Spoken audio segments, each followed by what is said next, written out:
నిజాలు నిర్భయంగా, వాస్తవాలు వార్తలుగా. True media.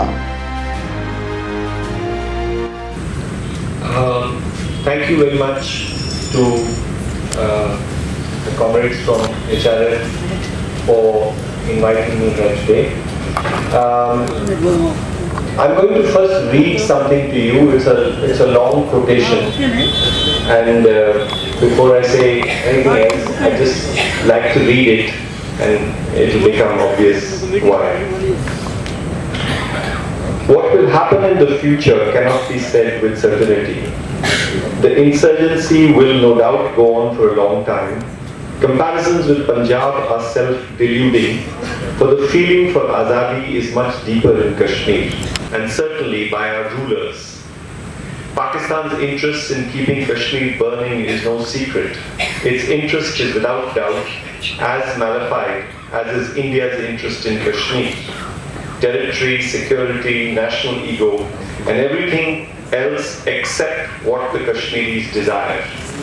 But if and to the extent that insurgency keeps raging, the main reason is going to be not Pakistan, but the Kashmiris themselves. The statements repeatedly made by India's politicians and columnists that the Kashmiris are tired of militancy is a half-truth.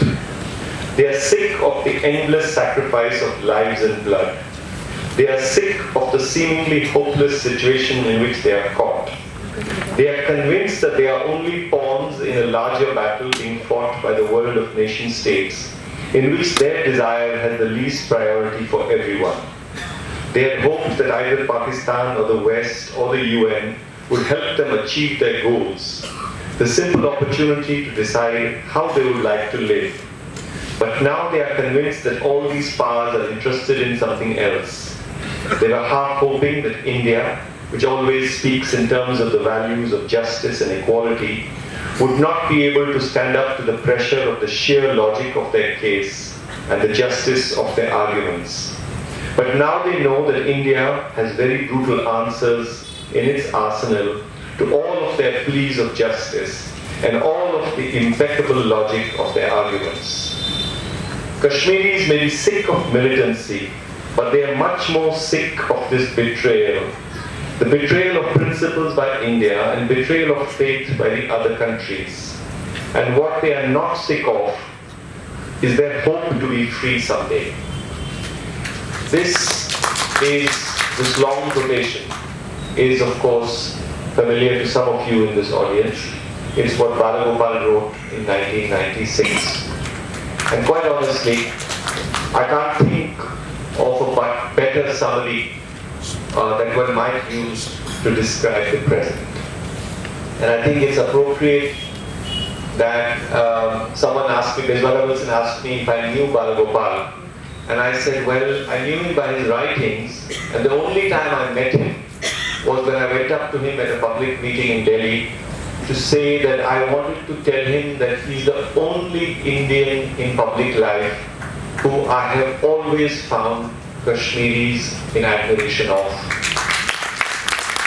And he must have done something very special to deserve that, because as you know, Kashmiris have felt consistently betrayed, not just by the Indian state, but in fact by Indian civil society as well. So firstly I have to say that this is a great honor to be asked to speak here to someone whose work selfishly on Kashmir I admire a great deal, but his work otherwise illuminates our present in the same way that it does. We are here, of course, to talk about the present and to talk about the significance of Article 370 and what is it that we do not read in the news. What did it do? What did the emptying out of Article 370 do? The constitutional orders have repealed Article 370, not abrogated, it seems, almost in its entirety, and replaced it with text that effectively dismantles the limited protection it afforded to Jammu and Kashmir. These protections were in self-governance, in territorial integrity and collective rights to land and livelihood.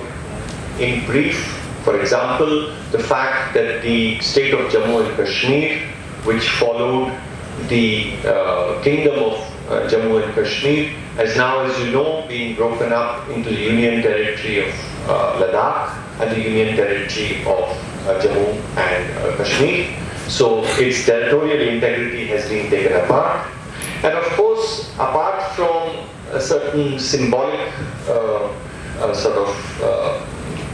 protection, such as the state had its own flag, and most importantly, I think what has been taken apart is Article 35A, which gave Kashmiris certain privileges when it came to owning property in the state as well as jobs in the state. And of course, Jammu and Kashmir was not unique in this. There are at least 7 or 8 other Indian states where these protections are guaranteed to its people.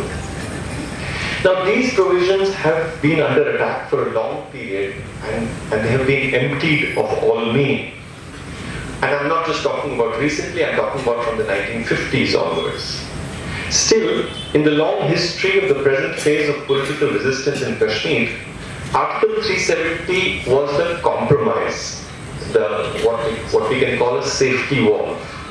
And around it were drawn up the many variations that various political parties have offered to the people of Jammu and Kashmir. The National Conference spoke of autonomy, and it still does. Even the oft-quoted "the sky is the limit" approach to autonomy, which Narasimha Rao spoke of, and even the phrase which I think Kashmiris are tired of hearing when Vajpayee promised them anything which was possible under Insaniyat, Jamhuriyat, Kashmiriyat. So, of course, it was an empty shell, Article 370, but it was there, and it was like a fig leaf. And it tells us something about the importance of fig leaves, that we have them not because we think they are filled with meaning, but because taking it away makes us naked before the world. What we saw on August 5th was not, as our media would like to describe, some kind of a tactical master stroke, but it was the closest word I can describe to it. It was like a coup. It was a coup that was powered by one single impulse, and I'll say it in Hindi, which is "Ke karke dikha diya." We did it. Okay, that's the only tactical impulse behind it. And it's not dissimilar, for example, from the decision to demonetize currency, which we went through, which had again no logic behind it. There was no argument behind it, but you did something like that because you could. It was a display of a hegemonic power, And we can talk a little bit later about why would somebody want to put on a display of that kind. Of course, this hegemonic impulse has been hugely strengthened by the brute majority that brought in this government for a second term. And somewhere in all this, they have been very successful in communicating to us that the hesitations of the past 70 years, that after all there have been varying governments, including governments where the BJP played a crucial part, which hesitated, as if all of the hesitations on Article 370 were based on cowardice, as if the fact that जिन्होंने नहीं किया वो डरपोक थे, that's the sense we are getting. And it was not the consequence of some real limitations, and those real limitations are both are legal, they are constitutional, and of course they have international dimensions. So even as they cast aside all constitutional and legal propriety, I think it must be acknowledged that it was a coup that was preceded with months of planning and a real single-mindedness of purpose. And I'm going to describe to you briefly some of that preparation, because I think it will tell you something about the present. The first and most important is the hounding of the media in Jammu and Kashmir, and particularly in the Kashmir Valley. Almost all newspapers completely stopped receiving government advertisements, their ownership and management came under very, very severe harassment. Almost all the senior owner, publisher, editors were picked up for questioning by the Enforcement Directorate, by the NIA. So in effect, before August 5th, it could be argued that the local media was completely silenced. So that's an important preparation for what they did. Secondly, for at least 6 months prior to August 5th, the army deployment in the countrysides had been ratcheted up much more, and the level of deployment and consequently the level of harassment in the countryside, and I'm not talking about the towns but in the countryside, had already become very severe. Thirdly were the arrests, many of which had actually preceded August 5th. So one could argue that whatever counts as the resistance in Kashmir had completely been swept up. In Kashmir, they use this phrase, the JRL, the Joint Resistance Leadership. Of course, the JRL were already in custody. But, for example, the entire cadre of the Jamaat-e-Islami had already been picked up. So close to some 1,000, 1,200 people were already arrested. There were at least 1,000 political workers who had already been picked up by August 5th. Forget about the leadership.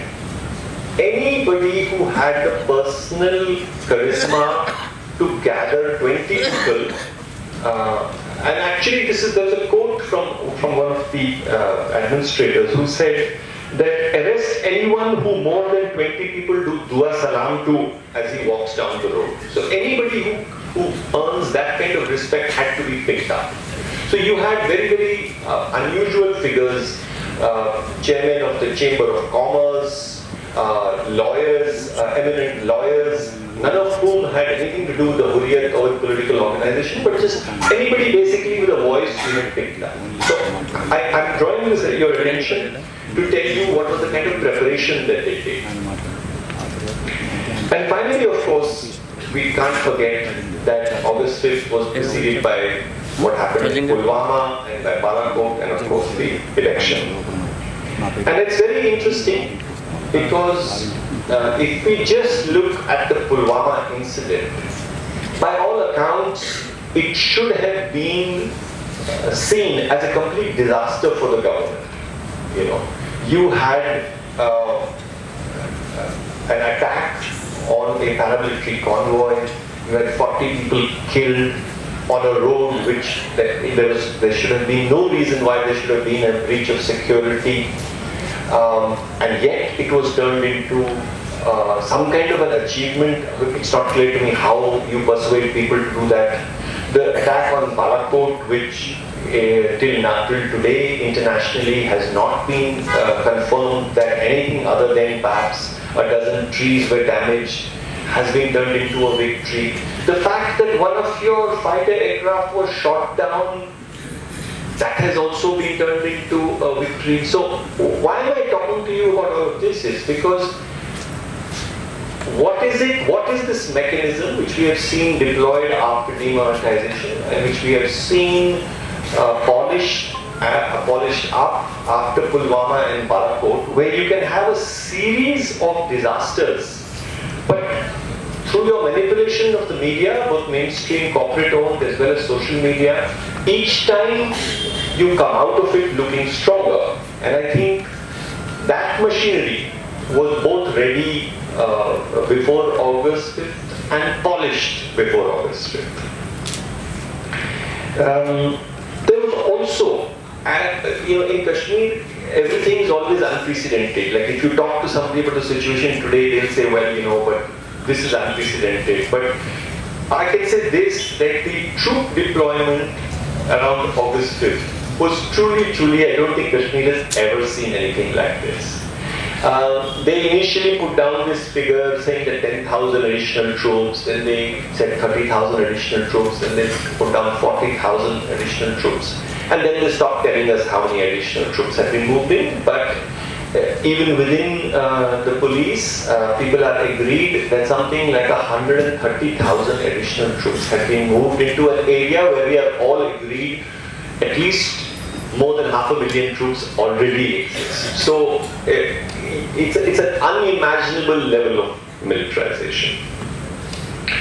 And more interestingly, while the countryside, you just have the presence of security forces and army, the city of Srinagar, for example, was practically remade. And what do I mean by saying it was remade? If you see what happened there starting August 5th, it's impossible not to see the fingerprints of the great new friendship between the state of Israel and the Indian state, and in particular between the security forces of the two countries. So of course we have the use of satellite surveillance, the air over Srinagar. At any point there are more than 20 drones in the air. So I'm not only talking about electronic or technical surveillance, but also methods of urban control which are straight out of the West Bank. So a close friend wrote a very good piece about how the city was reshaped every day. So if one day you come out of your house, you can't turn right and you have to go left. And then you go a few hundred meters, but you can't come back. You have to go from a different route. It's okay, you get a little confused, but you come home. The next day, now you can't turn left, you have to turn right. But you can't turn right, which is the previous day the route you took, you have to take left. What does this do? And this is what has been happening in the West Bank for 20 years. You don't allow people to ever get familiar with their own neighborhoods. When you leave your house, you don't know how you're going to go anywhere, you don't know how you're going to come back. So apart from the military presence, there's also this very, very severe kind of psychological pressure on the people. But, as always happens, and history is a good witness to this, even the best plans are not perfect.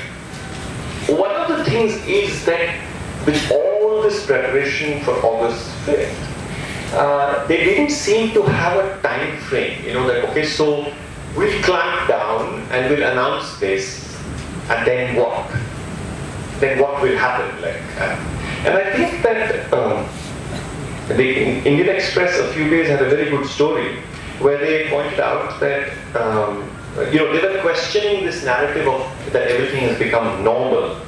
And they said that the National Security Advisor, who is the main architect, we are told, of what's happening in Kashmir, Ajit Doval, that from August 5th he was in Kashmir for 11 days. And I'll just quote from the Express, who speak to a senior police official, and he says, every evening he held a meeting to discuss the events of the day and actions to be taken over the next 24 hours. The decision-taking horizon was not more than one day. So this seems to be the situation in which the government finds itself today, that it has no plan, and we are now close to 70 days, and there still doesn't seem to be a strategy for how they are going to get themselves out of it. Let's leave the people of Kashmir aside for now. And I have a feeling that one of the major errors of judgment that they have made is that because they come from a security mindset, people like the National Security Advisor, they make a mistake in understanding who is our adversary, who are we fighting. And they think that they are fighting Pakistan, because that's what they've trained, that's what they've spent their whole life thinking, is that they're up against the Pakistanis. But they're not up against the Pakistanis, they're up against the Kashmiris. And they never factor in what Kashmiris are going to do, how Kashmiris are going to respond. So what were the immediate consequences of August 15th? Some of you may have heard this phrase, the middle ground, used in the context of Kashmir. So basically, if the Indian position is one position and the pro-Azadi position is the other position, then the middle ground is obviously in the middle. So the middle ground of the National Conference of Farooq Abdullah, Omar Abdullah, absolutely, and their ideas of self-rule are blown away. The middle ground of the PDP, the People's Democratic Party, led earlier by Mufti Muhammad Saeed and then by his daughter Mehbooba Mufti. That's been, and quite honestly, most people would argue that the PDP was a creation of the Indian state. The creation of a middle ground by the Indian state in order to create the space in which to do some things. Today, they have been made irrelevant. The middle ground of people like Sajjad Lone of the People's Conference, who was an ally of the BJP, and who time and again has gone on and on about how Narendra Modi was his older brother. He's also in custody. And some of you may have heard even of this young IAS officer who topped the IAS and then after 10 years resigned, Shah Faisal. Even that middle ground is gone. Shah Faisal is in detention. And the detentions that I'm talking about, which the numbers could be as much as 14,000, I want to point out that these detentions were not only in the Kashmir Valley. For example, in Kargil, in the immediate aftermath of August 5th, there were a certain number of arrests, and of course there were protests in Kargil during the Muharram procession that followed immediately after. People went down the Muharram processions with stickers on their backs saying, protesting Article 370. But the most important was that even in Jammu, which is supposed to be celebrating the imposition of, or the sort of writing down of Article 370, except for BJP, all other political leaders were under detention, and they have been released only about a week ago. I'm talking about people from the National Conference, I'm talking about people from the Congress, I'm talking about people from the Panthers Party, who were arrested for no reason other than the fact that there was a possibility that they might protest, they might speak to the media, or they do something. So, if we're talking about patently and openly undemocratic methods, they can't get worse than this. It's not the separatists that you pick up. You pick up anybody except BJP. So you have swept away everybody, every kind of leadership. The question is, are the people of Kashmir left leaderless? Because we do not see a face, we don't see a head, does it mean it doesn't have one? Or sometimes, are there kinds of political formations in which you don't see a face, you don't see a head, but it certainly possesses a brain, and it might even possess a heart, and we'll come back to that a little later. So who was taken into confidence? Something so important happened. Who was taken into confidence? The political class, as I pointed out to you, was entirely made redundant. Most of them were in custody. The bureaucracy was not. The police, the mistrust of the Jammu Kashmir police, and it has to be said the Jammu Kashmir police has been at the forefront of the Indian state's attack on the separatists. They're highly sophisticated in their surveillance, in their special branch, which is famous for spreading rumors and character assassinations. They were also out of the loop, and as you may have heard, there were so many stories about JK police actually being disarmed.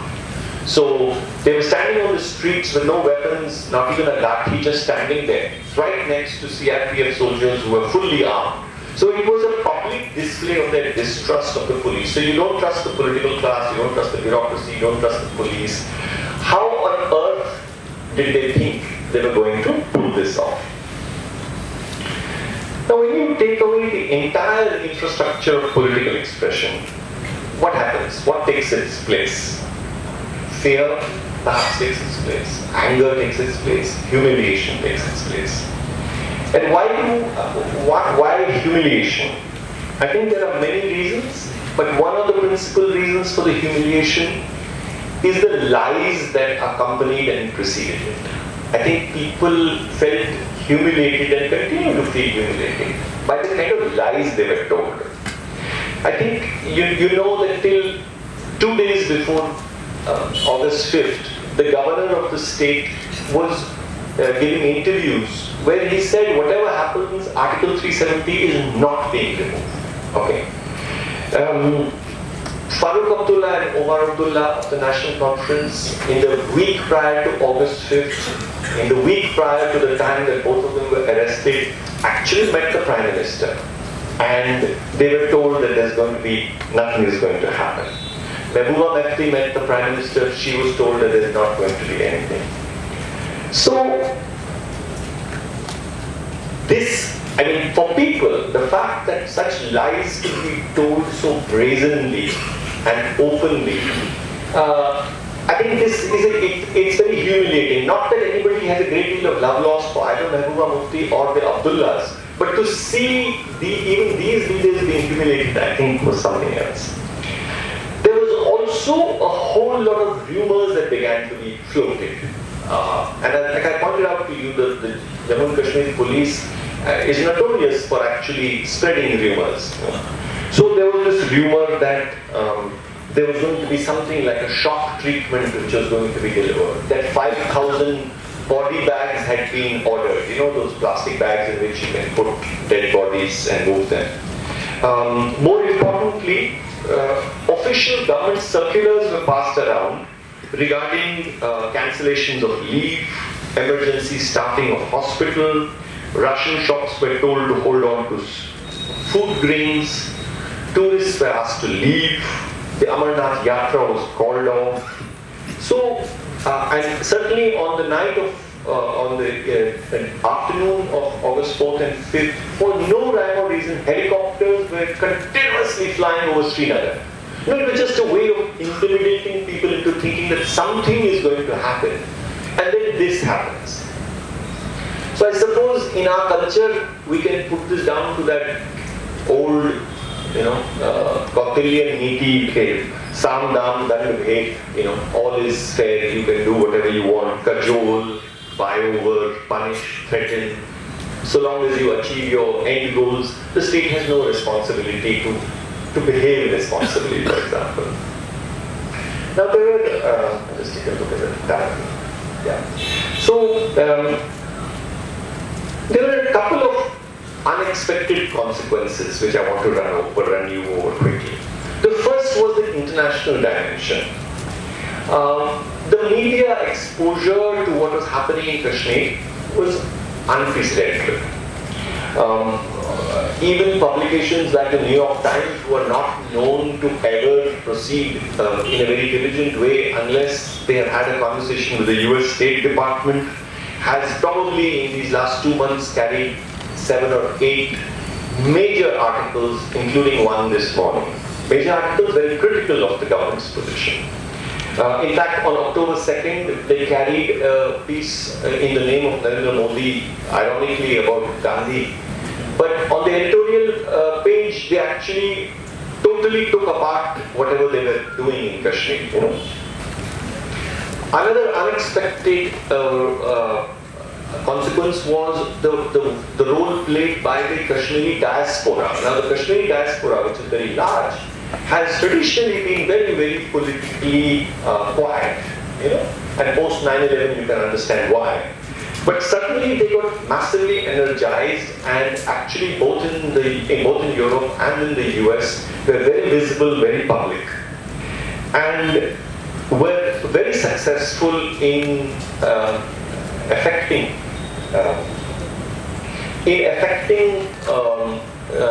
lot of US congressmen. So some of the more visible members of the Democratic Party, for example, all gave comments. Elizabeth Warren and Bernie Sanders,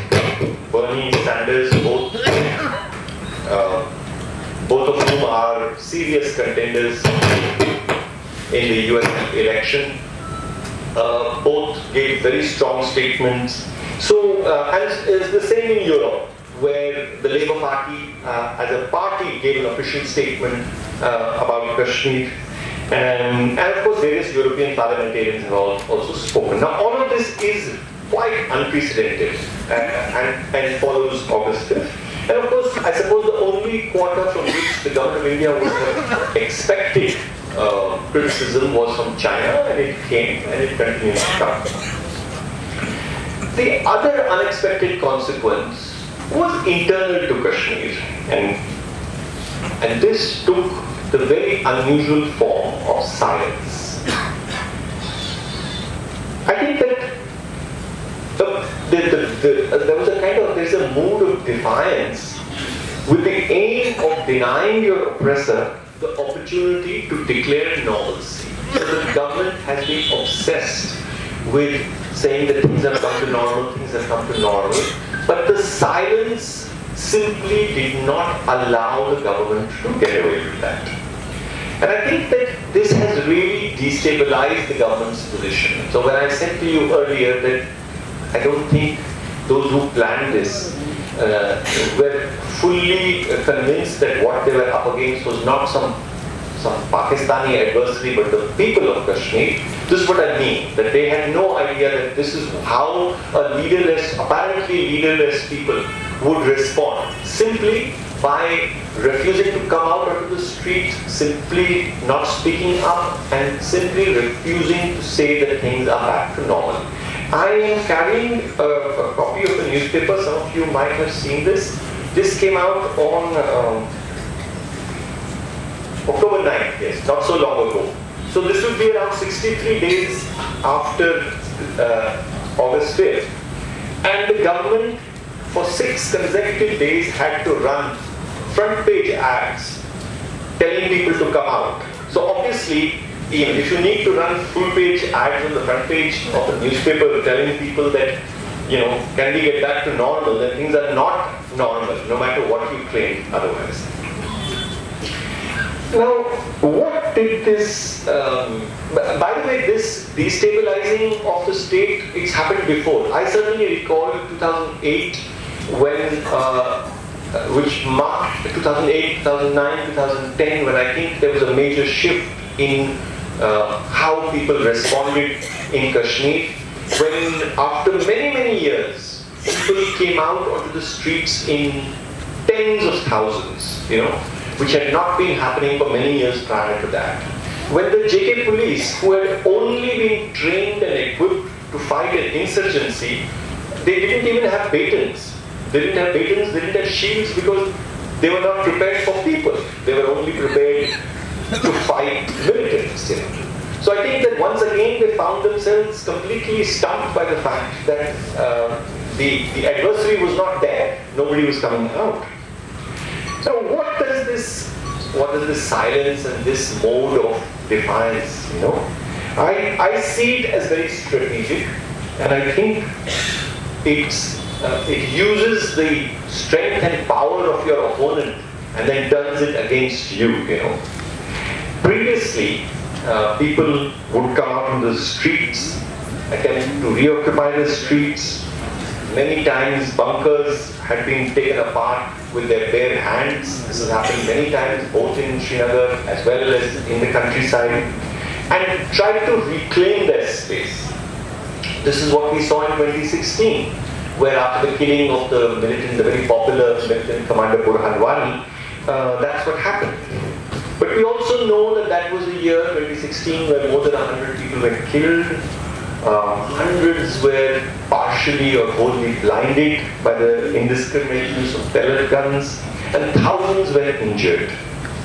But this time around, the government had brought in 130,000 additional troops. So clearly that strategy of trying to reclaim the street was not going to prove to be a good one. The one other thing that I want to say about, people are very confused by the fact that what does this mean that people are not coming onto the street? And I've been thinking a little bit about it. And I think that in writing down Article 370, the people who were most affected by it were those people from the middle ground. So people like the NC, the PDP, the Congress, and even people who don't have party affiliation, people who may have occupied this middle ground. But I think that those who are committed strictly to the right of self-determination, who in Kashmir we would call Azadi Pasand, to them you can do what you want with Article 370. They're not interested. They're not interested in your constitution or your Article 370. So to them, it just made it that much clearer that that is the intention of India over there. So I think one of the reasons why you don't see people willing to put their bodies on the line is because they're not convinced that this is the battle that they want to fight. They might choose to fight the battle at a later day and their own terms. So, if I think about what has happened in Srinagar and continues to happen in Srinagar and in Kashmir, continues to happen even as we speak, that by crouching into a defensive posture and then refusing to come out of that posture, by their refusal to go back to that pre-August 5th life, Kashmiris have precipitated a crisis for the Indian state. And I would argue that this long lockdown has perversely actually helped Kashmiris. Apart from saving lives, the kind of internationalization that has been achieved is actually, like we said before, unprecedented. So the government enforced a shutdown of all telecommunications and mobile phones and internet, and I'll speak a little bit about the consequences of it. But it is also the thing that has most gathered international attention. So again, whatever the government was thinking in terms of what this would achieve for them, it has gotten them the complete attention of the international community, where, as we know now, they don't care that much about people, 100 people dying, but they think that not having access to the internet is like not having drinking water or food or whatever. Now, given that the Home Minister and the Indian state very frequently have tried to turn this into a virtue to say that, look, not a single shot has been fired and, this is a great achievement, let's take a look at this achievement. Because there was not a single death, not a single shot fired, what do we make of this statement? So the official records say that there has only been one direct killing and one indirect killing when a boy drowned after he jumped into the river, and 2 people who may have died due to suffocation by tear gas. This is the official. By Kashmiri standards, these casualties are low, but it is not as if nothing is happening during this period. There are dozens of protests, sometimes on the same day. It's just that the forms of protest that had been considered normal had been shut down. Some of you may have heard of Saura, which is a neighborhood in Kashmir, in Srinagar, where people had dug up the roads, put up barricades, and for this entire period that we're talking about, which is more than 2 months now, the police and paramilitary have simply been unable to enter. And the reason people didn't want them to enter is because they were afraid that the young people would be taken away. So it's not as if people are just sitting at home and watching TV. There is resistance, but it takes a very, very particular form this time. And the other question is that, is there only one measure of violence? Is dying during a clash, either at the end of a pellet gun or a tear gas canister or whatever weapon, is that the only way to measure the level of violence that is inflicted on a society? Are limbs torn apart by bullets or a body shredded by pellets our only gauge of whether or not people are dissatisfied or protesting? The Home Minister recently said that all the restrictions, these are all in the mind, he said. Now, of course, it's understandable because he comes from a political ideology where I think there's a deep disrespect for the mind in any case. What about the terrible violence that is perpetrated by fear? People are hesitating to come to hospitals when they have pellet injuries because they know that then they'll run into the hands of the security forces. Neighborhoods that have seen protests and who have faced pellets have also seen the emergence of local specialists who have learned to remove pellets themselves, often without any kind of anesthetic. Instead, the people who are flooding the hospitals are coming with stress, blood pressure that's gone out of control, raised level of anxiety and so on. So if we want to take a measure of the quiet violence that has been inflicted on the people, we could just look at what the shutdown of mobile phones and the internet has done to people. And we can't possibly measure it, but we can at least enumerate some of it.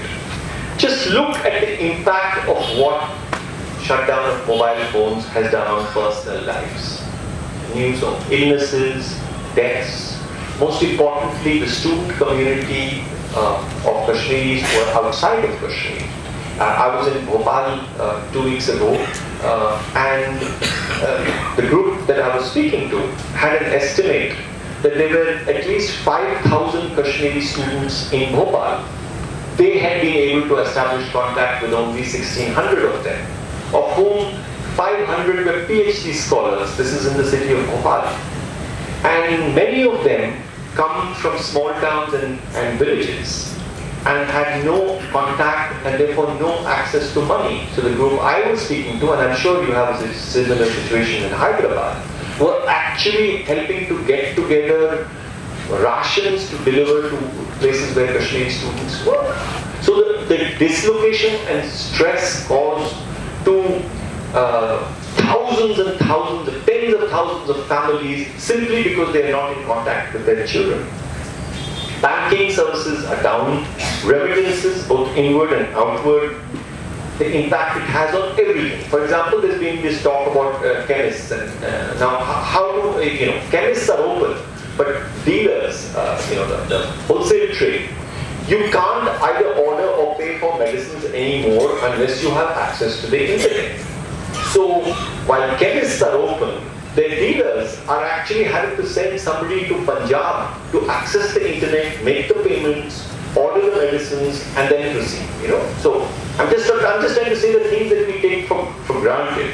And of course, all of you have heard of the impact that the internet shutdown and mobile telephone shutdown has had on medical cover, because patients can't access doctors on the phone, they can't access ambulances, junior doctors can't speak to senior doctors.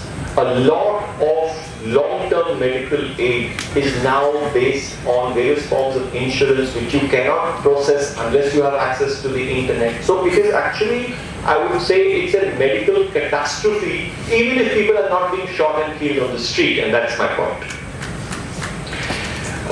Lastly, look at the shutdown itself. Look at the daily wage labor. We're talking about carpenters, construction labor, transport sector, people who drive tourist taxis. Look at horticulture.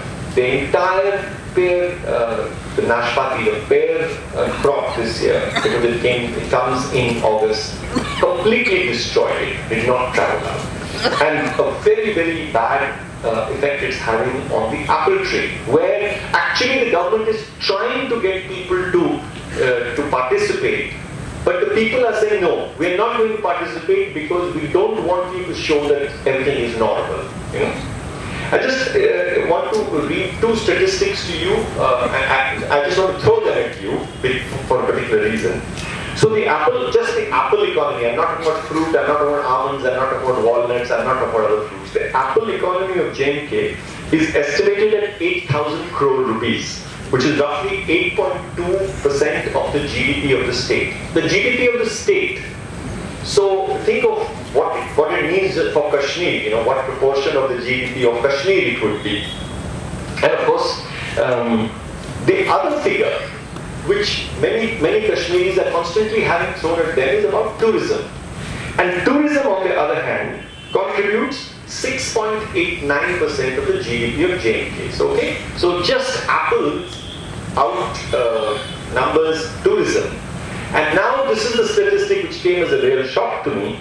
Of this portion of Kashmir's GDP, which is let's say 7% of the GDP is tourism, 92% of this tourist trade comes to the Vaishno Devi shrine, which is in Jammu. So actually tourism contributes a very, very negligible part. And yet the threat that, if you protest, tourists will go away has constantly been held over the heads of Kashmiris. And I'm throwing these two numbers at you because it's something that I'm just going to come to.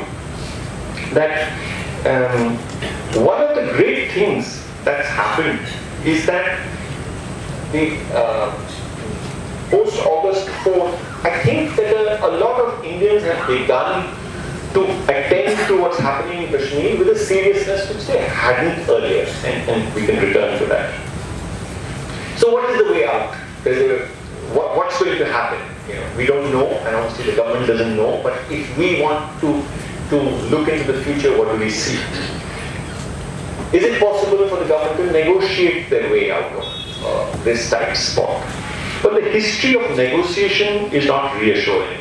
Those who have sought to negotiate in the past have discovered that negotiation with the Indian state is tantamount to surrender.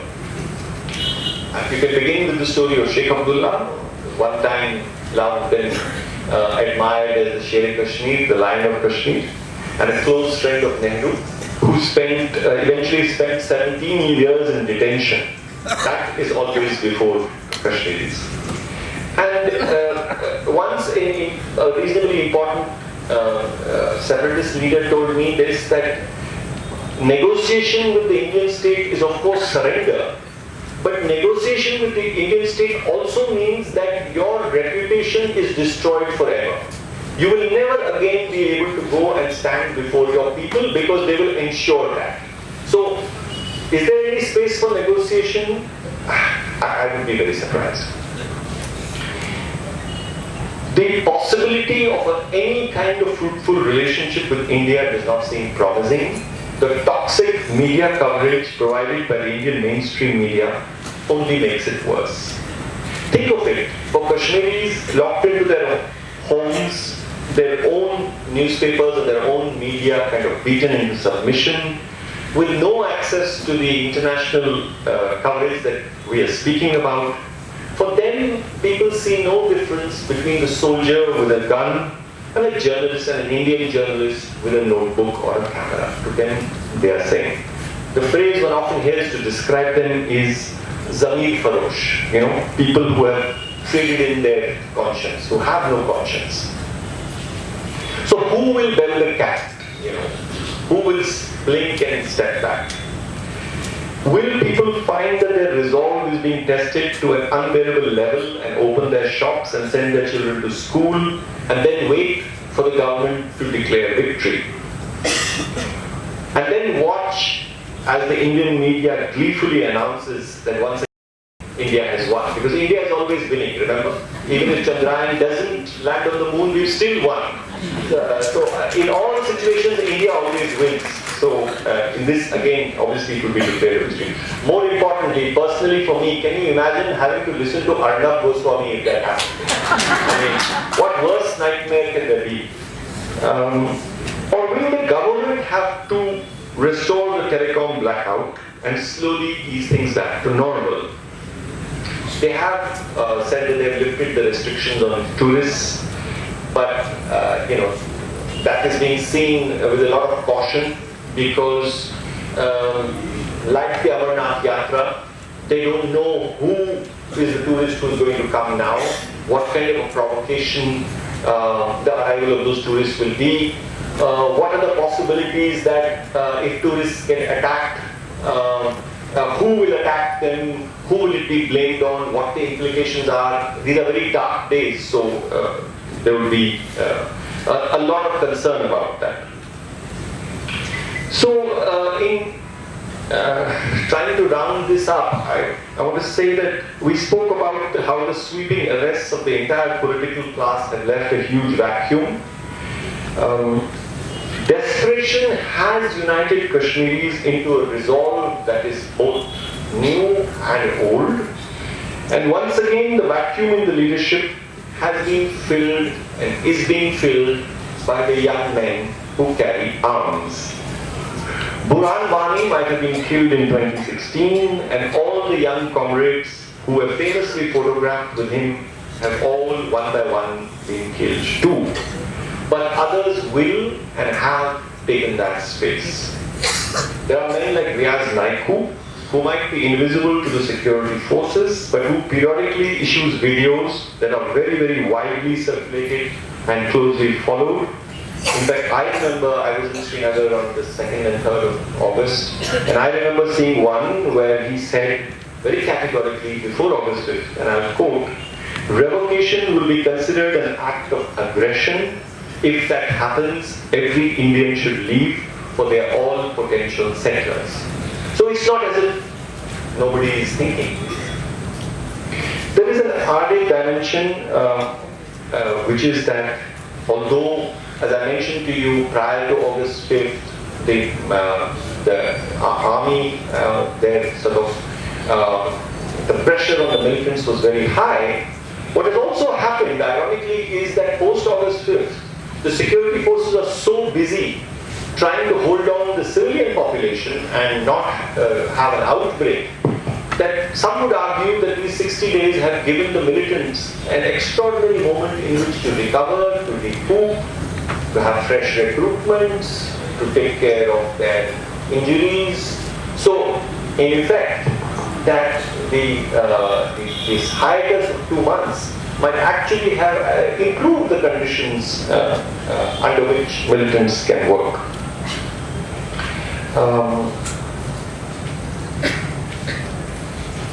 So, one of the things which I have been noticing is that as time passes by, the government keeps adding more and more new things to the achievements of this, of the writing down or the reading down of Article 370. So, for example, you find that we are now told that this will improve LGBT rights in Kashmir, or you'll hear about women's rights, which sounds very familiar because we heard this in Afghanistan, if you remember, after the US war on terror, but there was an Operation Enduring Freedom, so that language is coming up. More interestingly, you're hearing about how they will now bring about the right to education.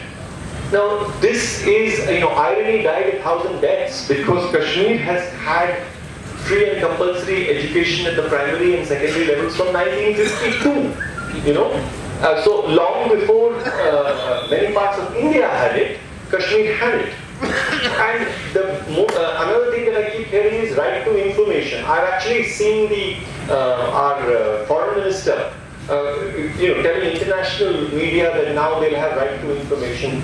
Some of the most stringent critiques of India in Kashmir, in the form of human rights reports compiled by the JKCCS, are compiled almost entirely from Kashmir's own right to information. So they are claiming credit for things which already exist, and that's not untypical, but there it is. And I said earlier that, it's in exposing itself in this way, what the government is also doing is that it has now encouraged more and more Indians to pay closer attention to what the government has been saying. So, for example, Kashmiris have always known what are the explanations for why absolute poverty in Kashmir is lower than in many parts of South Asia. But recently, Dr. John Drez was, importantly pointed out that social indicators for J&K are much better than those for most North Indian states, and certainly better than those of the state of Gujarat, about whose achievements we've heard so much. And he's been joined recently by Dr. Prabhat Patnaik, who has argued that the reason that social indicators are good is because of Article 370. It's because of the protections offered by Article 370 that social indicators in Kashmir continue to be good. So why does the government need to bring up things like LGBT rights or women's rights or RTE or RTI to justify themselves? I think that, given that it's a political party which has unashamedly made Article 370 part of its agenda for as long as we can remember, and certainly for the last 50 years, why does it need to resort to this kind of Nehruvian welfarist language in which to... because I think that they are still uncertain whether they'll be able to convince the rest of the country that their agenda for doing what they're doing in Kashmir is in the national interest. I think that is something that I can read a certain anxiety through all of this. And now, of course, we are being told, and I was sitting here in the morning and Mukhtar Abbas Naqvi was saying that terrorism is also produced by Article 370. So this is a bit confusing because earlier we had been told that fake currency was causing terrorism and demonetization would get rid of terrorism. Now we are told Article 370. So many things seem to be producing terrorism. Well, how much time do you have? Then I just quickly want to end on two important words which you hear very often and the significance of those. A lot of what has been said about what has gone on and these arrests and so on is that this is an attempt to brush aside the elite. So it's a kind of anti-elite thing, that Kashmiri political elites who are responsible for the last 70 years will be removed and a new leadership will come. And where will the new leadership come? The new leadership will come from the panchayats. And this is quite surprising because we don't hear this in other parts of India. How is it that this government and the BJP does not in other place attack elites and say that no, the new leadership is going to come from. And the journalist Bharat Bhushan recently pointed out that this talk was very much like what Ayub Khan in the 60s talked about in Pakistan, where he talked about direct democracy. So you have a centralized government, and then you reach out through lieutenant governors, like in Kashmir, because now it's a union territory, you go straight to the panchayat. So what is going on? And after all, who can argue that is there something wrong? Because after all, panchayats are democratic institutions. The only thing is that the panchayat structure in Kashmir is totally hollow. I mean, the Prime Minister has gone up and spoken about it even from Red Fort. But 61% of the punch wards in the valley are vacant. In many of them, only one punch was elected. 45% of all sarpanch wards are empty. So they are putting all their hope, they've destroyed the existing political class, so they would like to destroy their political class in favor of the panchayat system. But the panchayats don't exist. In many cases, people, because it was so that there was a panchayat boycott, people don't know who their sarpanches are. Because firstly, they don't know who filed the nomination, they don't know who voted for them. Like I said, in many cases, nobody voted. And most importantly, many of them, a year after they were elected, they are still living in hotels and government expenses in Srinagar. So it's a completely farcical structure which doesn't exist, and yet we are being told that, this is where the future leadership will come. So what is it? What could it be? Why is there so much emphasis on panchayats? Perhaps when the time comes for acquiring land, whether it's for business interests or for security forces, having a friendly and pliable panchayat might be an asset. The role played by the MLAs earlier, however flawed and empty of true democratic content, will be gone. So whether it is a transformer that burns out in winter or a young man who has been picked up by the nearby army camp and needs to be released, the MLA will now be bypassed in favor of the sarpanch. Over the years, I guess they hope, this strategy might achieve the goal of creating a new leadership, a new kind of ideal Kashmiri. In the past 70 years for the Indian state, such a person was the one who was pro-India. With this round of arrests, with Farooq Abdullah, with Umar Abdullah and Mehbooba Mufti in detention for the third month, that seems to have changed. Perhaps the ideal Kashmiri now has to be pro-BJP. What the past 2 months of silence have demonstrated to us is that Kashmiris have different ideas of what that ideal Kashmiri might be. A few days ago, a friend of mine, who was a school teacher from Shupian, was in Delhi, and he said to me at the end of a long conversation, he said that the overwhelming feeling was of nakami, of failure. Disturbed to hear this, I asked him about it, but then he provided a correction. Nakami, yes, he said, but not shikast, not defeat.